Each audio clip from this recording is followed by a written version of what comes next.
Test, test, test, testing, testing, test, test, test, testing, testing, test, test, test, test, testing, test, test, test, test Ickles, testing, test Ickles.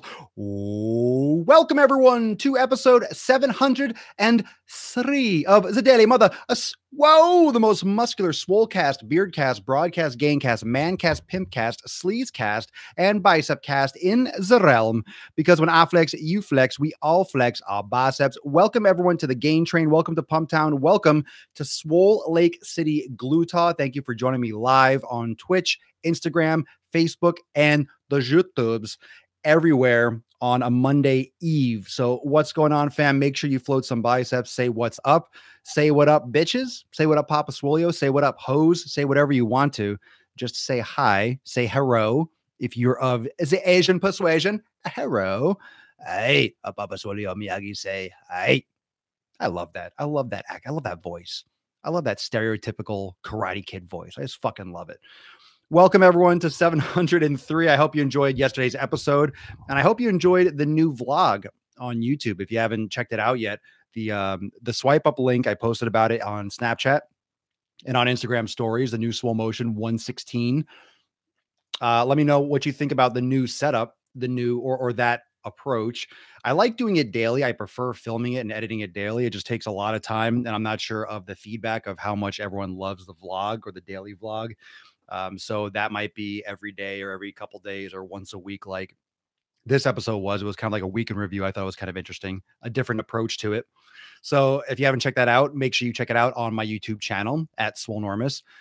Did you get that beer from Jesus himself? Well, I'm not drinking beer. So if you meant to say beard, then you might want to go back to the escuela. And you mean beard? No, I got nothing from Jesus. Don't even say that. Don't even say that word. You mean Jesus? You mean your friend? Because your screen name says Juan. So you mean Jesus? Your buddy Jesus? Oh, he died for these sick fucking gains. Jesus died for these gains. So whatever you believe in that stuff. I am into the reality of this world. I'm into the truth. I'm into real shit, facts. And today we're talking facts. Today we're talking fitness. We're talking reps for mass. So who here is trying to build muscle? And if you're a chick, if you're a dude, if you're a dudeski or a chickarooski, you're trying to build muscle. And that is a whole other episode in itself. That's a whole other episode in itself when we talk about building muscle and why women, females, chicks, girls, babes should be building muscle just like dudes. You got to be lifting weights. You got to be lifting heavy. You want to lose fat? You got to lift weights. So whether or not you are a guy or whether you're a girl and whether you want to build muscle or lose fat, like gain overall mass or lose overall mass, you still want to lift weights. You need more living tissue. So we have to encourage the body to adapt. We have to give the body more lean tissue in order to metabolize more fat. So let me say hi to the Twitch fam, Pirate Ninja. What if they are a guy and a girl? Well, whichever you're born with is what you are.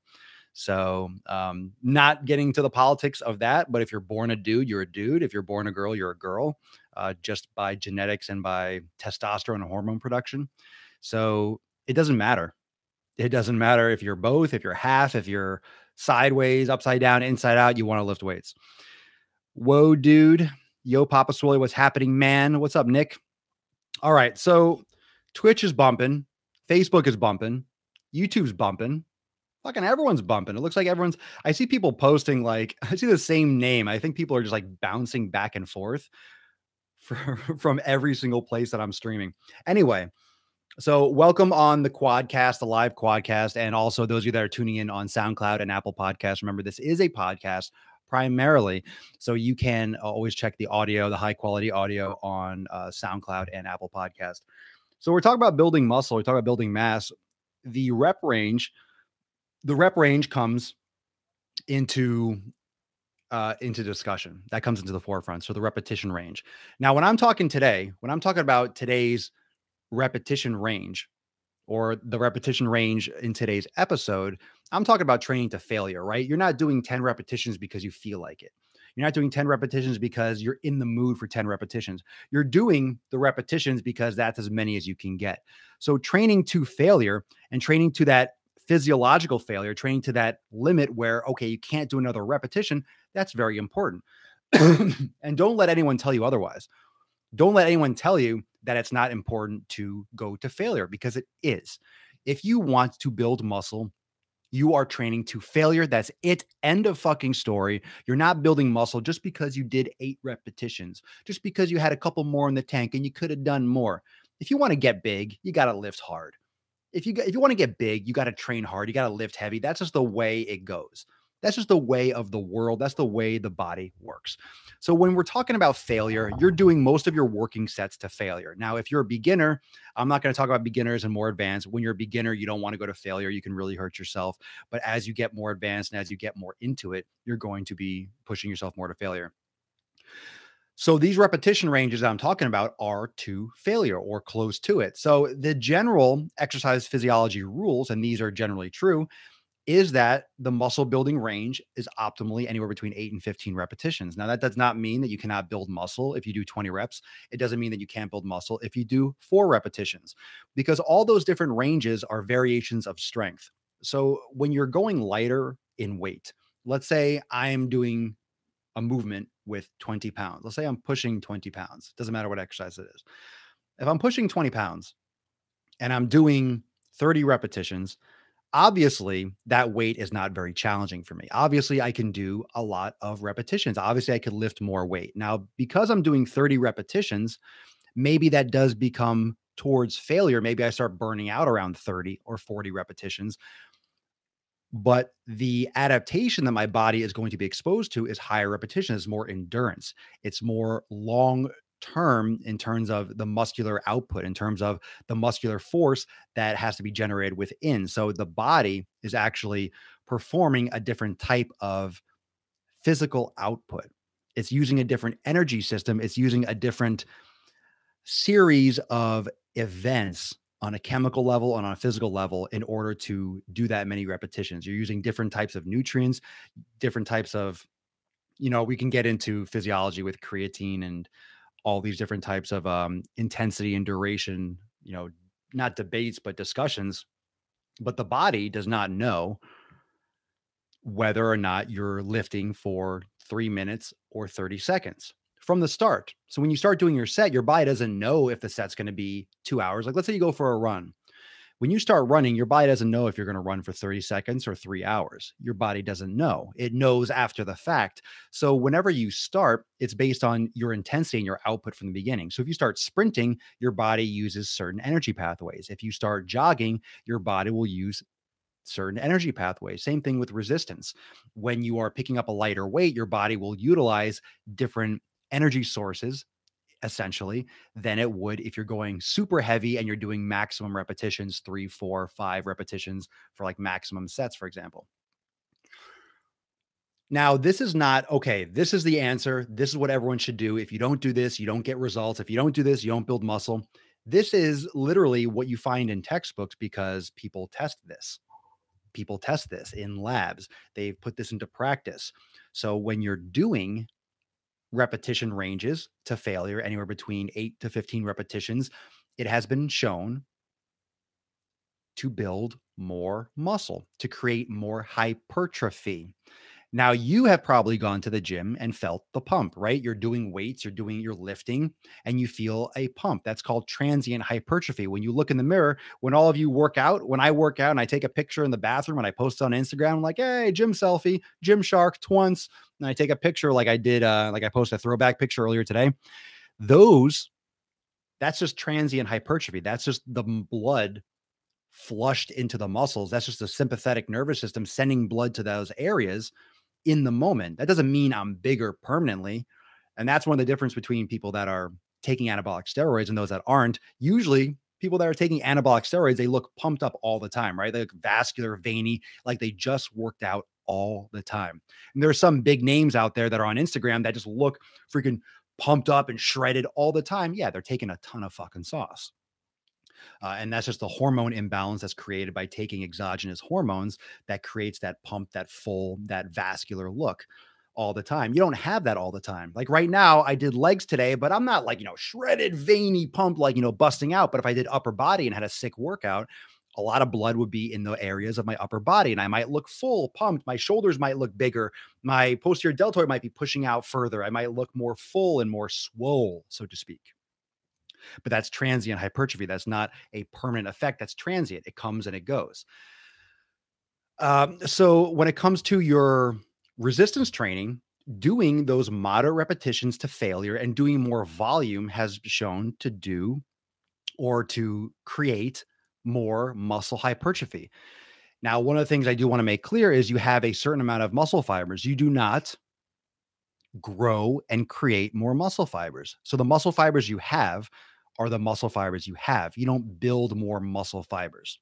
So whenever we talk about building muscle, you're not creating more fibers. You're not making more muscle. You're increasing the size of the fibers you have. You're essentially increasing the cross-sectional area of those fibers. So imagine a coffee straw and you lift and you build muscle. It turns into like a milkshake straw, just like a bigger, thicker tube. Okay. Increasing the number of fibers is called hyperplasia. And that's only been shown, I think, to exist in cats or some shit. And it might occur a little bit in humans, I think. That's very, very hard to prove or disprove. But on a large scale, it doesn't occur in human beings, as far as I'm aware, unless there's new research that just shows, wow, we're just building muscle like crazy. But that happens in animals, at least cats. I think that's been proven. That's called hyperplasia. But you're increasing the size of the muscles you have, the fibers you have, the myofibrils, the muscle fiber. That's just the medical terminology for muscle fiber.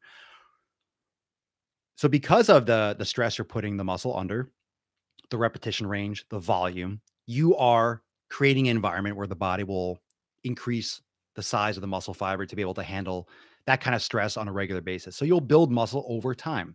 It takes a long time to build muscle. It takes a lot of constant stress and a lot of outside stress and force to build muscle. It doesn't happen overnight. We know this. We know it doesn't happen overnight. It takes time.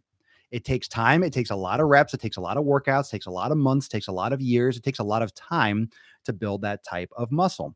And that is one of the big misconceptions is how quickly you can build muscle. When you start eating more food and you put on some size, yeah, I put on, 10 pounds this month.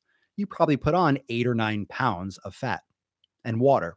Literally, you're not putting on and you look bigger, of course, because you're holding more fluid, you're holding more ounces of water, you have more body fat. You're not putting on that much muscle that quickly, unless possibly you're taking anabolic steroids.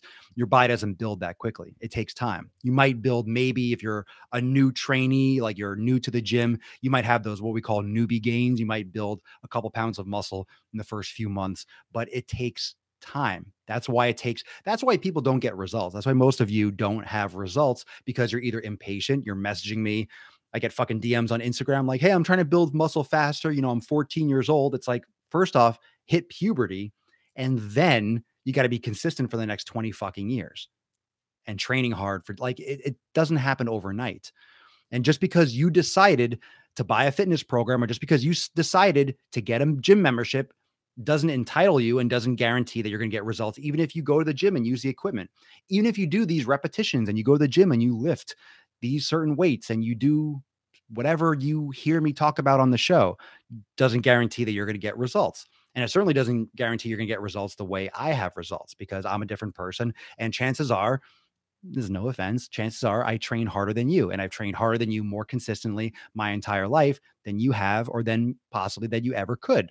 And that's not an ego thing, that's just a fact. And that's why I have been where you are. And that's why I can talk about that because I am where I am from relentless hard work. And even when I cheat or I take a time off or I slack a little bit, my slacking is like being super consistent on point for most people. I'm very, very consistent. I'm relentlessly consistent with my fitness and my nutrition. Relentlessly consistent. Just un unbelievably consistent. And yeah, I my sleep schedule is off, but thus the entrepreneurial life of having your own ship and doing things all yourself and creating a lot of content. That's just, it's hard to get all done in one day. So my sleep schedule is sometimes off. It's not ideal. I don't recommend it. But I get sleep. I get my amount of sleep. It just sometimes is a different schedule than what I would think is ideal. But at the same time, you need to be consistent. And consistently putting in that type of rep scheme and that type of overload with you're doing, I'm sorry, oh, got those burps coming. When you're doing overload, failing 6, 8 to 12, 15 repetitions, and you're doing more volume, the reason why you can do more volume and you can do more sets is because you're not doing maximum repetitions. You're not doing endless repetitions. Like you're doing a increased volume with that mixture of strength training. So if you're going heavier to failure, you're focusing more on muscular strength. If you're doing higher repetitions to failure, it's less muscular strength and it's more muscular endurance. In the middle is more muscular hypertrophy. And like I said before, it doesn't mean that if you're going heavier and you're doing 4 repetitions or a max repetition once in a while, it doesn't mean that you're not going to be building mass overall. Your body is going to adapt over the course of months and years. So, whatever your general output is, whatever your general program looks like, is going to be your general outcome, your general adaptation. If you're doing more 20, 30 repetition sets over the course of years and years, you're not going to build as much muscle as someone who's doing sets to failure and doing more volume and sticking between about 8 to 12 to 15 repetitions, doing drop sets, like really doing a lot of volume. You're not going to build as much muscle. You're just absolutely not. Doesn't mean you can't do 20 repetitions for a set and build, right? It doesn't mean that you can't do that as part of your workout. It doesn't mean I never do drop sets. It doesn't mean I never drop the weight and go and do a burnout set for 50 repetitions or do a couple sets of 50. It doesn't mean that you can't mix it up in a specific workout, but over the large and the broad scheme of things over a course of several months, that's why programs are periodized. For example, those of you that are in Swolenormous X, the 90-day dash program, and that structure that can be repeated, that can be tweaked, that can be upgraded and perpetuated depending on what your goal is at the end of that program series. You shift through these different periods of training. So depending if you want more endurance, if you maybe want to stay more lean, you're not looking towards as much bulk, or maybe you really want to get huge. So you start going more towards a bodybuilding split. That is why bodybuilders generally don't do total body workouts. If you want to get huge, I don't care what anyone tells you. If you want to get absolutely big, you're not doing full body workouts. Oh, but you can build a lot of muscle doing full body. Okay. Some people can build some muscle. You're not going to build specific muscle. You're not going to build great aesthetics. You're not going to build great overall mass. Deadlifts are great. Squats are great. Sure, there's a bunch of total body exercises that are great for muscle growth. But the reason why bodybuilders generally split up those workouts into, let's say, upper body day, where it's like chest and triceps or chest by itself or chest and back or chest and biceps or those types of splits, is because in order to create that adaptation, to keep on giving your body that kind of overload that it needs to stimulate. Remember, you're giving your body overload and then it's going to adapt. Your body's going to adapt. So then you have to push it more. You have to keep on trying to develop it and change the exercise, mix it up a little bit, go a little bit heavier, do some drop sets, deload a little bit, do a lighter week so you don't overtrain, do some more in yoga, and then turn up the intensity again and go maybe more for strength. So there's different ways to periodize your workouts. But over the long term, what is the adaptation that you're putting your body under? Are you doing more higher repetitions? Are you doing more bodybuilding type volume, 8 to 12 repetitions, mid range hypertrophy style training? So, what do you want? What do you want? And then work backwards. What is your goal? Are you trying to lose weight? Trust me, you want to build muscle. Are you trying to gain weight? Trust me, you want to build muscle. Honestly, for anyone that's trying to transform their body, you really want to get into more of like a bodybuilding split. Do you want a body? What do you think bodybuilding is? Steroids and just getting as big as you possibly fucking can? No. Bodybuilding is evenly distributing muscle growth and development over the entire body, so it's aesthetically balanced. So your deltoids match your biceps, which match your triceps development in size and strength, which matches your posterior deltoid, which matches your lats, which matches your pectoralis major and minor and abdominals and glutes and hamstrings, biceps femoris, semimembranosus, tendinosus, quadriceps, vastus lateralis, intermedius, lateralis, gastrocnemius, soleus, anterior tibialis, all those muscles that I just rattled off, all of those have specific sizes, strengths, and purposes. And if you're not balancing that out properly, then you're going to have issues with pain. You're going to have issues with strength. You have issues with proper muscle development. You're going to have issues with aesthetics. You're going to look fucking weird. You're going to be one of those bodybuilding guys who has huge front deltoids, tight little chest, rounded in, and you look tiny. You look tight and you look stupid and you have tiny fucking legs. So aesthetics are very important because aesthetics look good to the eye for a reason. You're a human being. And when you see someone that has abs and you see someone that is evenly balanced, they look powerful. They look strong. They look like a statue for a reason. There's a reason why statues don't have skinny legs. There's a reason why statues don't have huge chests and tiny arms. Like it's balanced. It's balanced because balance is beauty and it's aesthetics for a reason because it's just the way nature is. Nature is balance. Homeostasis is balance. And when you have physical balance, you're going to have reduced pain. You're going to have better mobility. You're going to have better strength output because everything is as it should be. So it's very important. Don't understate aesthetics. I think we all get into, oh, well, so-and-so just doing it for looks. Well, if you're doing it for looks, you're doing it for functional strength and mobility too. Because if you're doing it for looks, then you should be working on everything and making sure everything's strong and in place. Because if everything's balanced, you're going to have better mobility. You're going to have better strength. You're going to have better range of motion. Doesn't mean you're going to be the most mobile and flexible person in the world, but that's where yoga comes into, and that's where those mobility exercises come into. But if you're doing and balancing out the right exercises, you're going to have a lot of, about better performance. You're going to have a lot better or a reduced risk of injury because of the balance and because of your even distribution of force and your focus. The juice is loose. Juan Flexico, people dropping biceps on Twitch. So any questions on building muscle? I'll take a couple of questions. I don't see a lot coming up. That was a good rant. That was a good round. That was a good episode. How long is the recommended bulking period before starting a cut? I think too many people are worried about this whole bulking and cutting. At least a few months. Chances are you're not bulking enough in 3 months because what often happens is people bulk for 3 months and then they cut and they lose it all. So it's just like a seesaw. I mean, honestly, I would bulk and always gain more than you think you need. I would easily bulk for 3 to 6 months minimum. Depends on how much you have to gain, depends on where you are. But you don't have to be like a bulk, like just eat garbage. Just lift heavy and eat big and build muscle. I mean, you're going to lose fat, especially if you're new to training and you're doing more of like a hypertrophy program, you're going to lose fat too. It's just not, you're not going to get big and get shredded at the same time. That's not going to happen. Henry on Instagram. I'm improving my English by listening to your natural style conversation and your vocabulary regarding to fitness. You're welcome. I'm glad I can help. I'm glad I can help international relations with these sick fucking gains. Oops. I'm pushing like a towel. The dog sleeps on a towel underneath here while I'm editing. And I just had that over like all these outlets. Great. Let's start a fire. That's all I need. This ball that I got one that wouldn't pop. If you were following my stuff, you know that I popped the ball that I was sitting on last week. And this one I got a little bit too, I mean, it's a good height, but it's too big. Like my feet can't sit comfortably. So I'm trying to figure out I need to get like a footstool because I'm like rolling off. It's not really the most comfortable thing. Ooh. You might have heard that on the podcast. Oh, that was good. International Swolations. Hell yeah. So I just did I filmed another virtual trainer for Swolenormous X. So I've done 4 this week. So I'm going to be working on those and doing some more workshops for the 90-day dash and for those that are in Swolenormous X.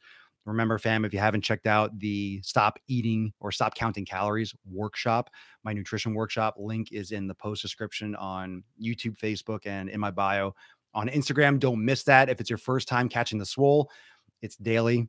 Twitch, Instagram, Facebook, and YouTube. And also the podcast is on SoundCloud and Apple Podcasts. So you can catch all the episodes in your ear holes on SoundCloud, especially. That sources all the episodes. Aesthetically, how can you tell if your gains are evenly distributed? Look in a mirror. What do you think? Start looking at some pictures like Michelangelo and, Leonardo da Vinci, and start looking at some of these aesthetic bodybuilders and the classic bodybuilders. We're talking like back in like the 50s and 60s. And you'll see, I mean, I'm sure there are certain rules like, oh, your arms should be the size of your calves. And, a lot of it's subjective. I mean, what one person thinks is aesthetic isn't necessarily what another person would think is aesthetic. But in other words, don't ignore body parts. Don't ignore your legs. Don't ignore the back of your shoulders. There's a reason why every time I do shoulders, I focus on the posterior and the rear. The posterior and the rear, same thing. The middle and the posterior deltoid. I always focus on those two muscles more than the front because the front gets overworked. I focus on the middle and lower traps more than my upper traps because the upper traps make you look fucking stupid and they're overworked as it is, and it leads to more problems and benefits. And you get enough from deadlifts, you get enough from doing any kind of like, any kind of, exercise where you're holding the weights in your hands, AKA deadlifts, which are great for traps. So you don't need to do a ton and ton of fucking shrugs. That's just ludicrous. I mean, you don't want to look like a fucking turtle, in my opinion. I think people put way too much pressure, on, oh, do you have big traps? How do I get my traps big? Why? You want to look like you have no fucking neck? Like I never understood that. But legs are important. Legs are huge. Legs are a huge part of your body. They're half your body, largest muscle groups in your body. And a lot of people, that's a classic thing. You just don't skip leg day. And it's just a lot of other things that we don't see that are on the back end because our heads don't turn around. So because our heads don't turn around, we don't see the imbalance behind us. We don't see the imbalance behind us. So those muscles on the back part of our body, we always thinking, oh, chest, abs, biceps. Yeah. But then that just creates more of a more imbalance because we're not creating that thickness. We're not creating that 3D effect. We're not balancing out the body by working things on the back end. So extremely important.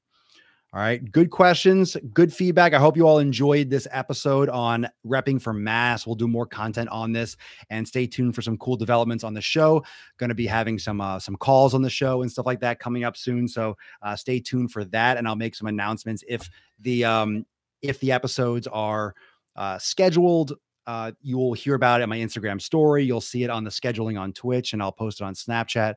So if there's any planned episodes and anytime that I'm going to be, let's say I know what time the show will be at, I'll be announcing it. So make sure you plug in to my essentially my live feed and my daily vlogs on Instagram stories and Snapchat. Like I update it all the time, like when I'm going to go live, hey, about to go live, blah, blah, blah. I'll leave all the details there. And especially if I have new links or new videos and all that. Yeah. Buck Hunter, you got added. Just check your email. I'll send it again. Yeah, I did that a long time ago. When you won the Daily Swole Club. So I did that a long time ago. I'll resend it.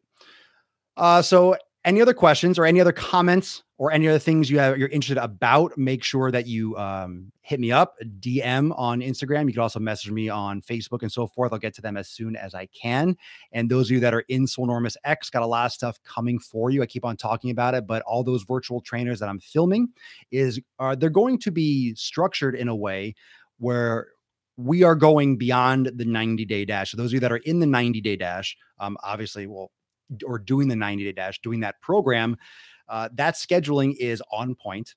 That scheduling is fire. Those of you that are in Swolenormous X. But what happens after the 90-day dash? You can repeat it, of course. But I'm going to be doing some more workshops on what you're going to be using these virtual trainers for, and the new programming and the new workout schedulings that I'm going to be releasing, because all the instructional videos that I'm putting in X, all the virtual trainings, these are all workouts that I do. And these are the next steps for you to train more and more like me and to take your training to the next level. So as you learn your body and as you keep on honing your craft and your skill, these additional workouts and the additional scheduling that I'm going to be dropping in X will allow you to just keep on leveling up your game, in addition to all the yoga classes and the mobility workouts and all those things that I'm going to keep on dropping in there. So a lot of stuff coming, like huge developments behind the scenes. And like, keep on saying it. I will let you all know on my secret project that I'm working on when it is able to be released, or when I'm able to talk about it, when it's like, okay, it's solid, it works the way I want to, and this is what's going to happen, blah, blah, blah. I will let you know. So that is the dealio yo. So stay tuned for that. I'll see you all in Swolenormous X, and I'll see you everyone also tomorrow for episode 704. Make sure you check out the workshop. Like I said, link is in my bio and post descriptions on YouTube and Facebook. And also, if you're interested in my programming, nutrition workshops, and all my programs, all my classes, all my master classes, workshops, and training tutorials, make sure you check out swolenormousx.com. Got some awesome specials going on right now. So peace, McGee's fam. A deuce, Magoose, a Papa Swolio. Out. Later, guys. Enjoy the rest of your Monday. Make sure you get a pump on. If you can get moving on up, fam.